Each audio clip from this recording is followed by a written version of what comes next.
በዚህ ሰዓት ግን ብር ያልቸገረው ሰው አለ?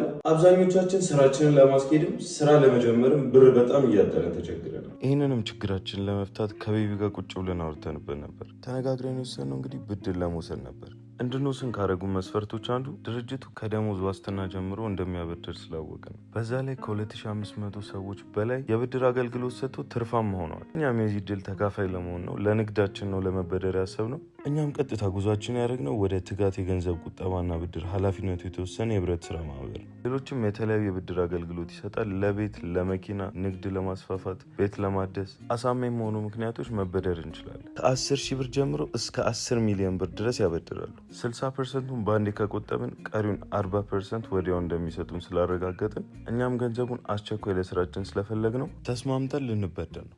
30%ን ቆጥባችሁ መበደር ትችላላችሁ። መመለሻ ጊዜው ከ6 ወር እስከ 8 ዓመታት እንደየብድሩ ይለያያል። እናንተ መበደር ከፈለጋችሁ በእነዚህ የተለያዩ ቅርንጫፎች መሄድ ትችላላችሁ፣ ወይንም በዚህ ቁጥር ማግኘት ትችላላችሁ። ገንዘቡ ለሚያስፈልጋችሁ ይሄ እድል ትልቅ እድል ነው። ተጠቀሙበት። ሰላማችሁ ይብዛል።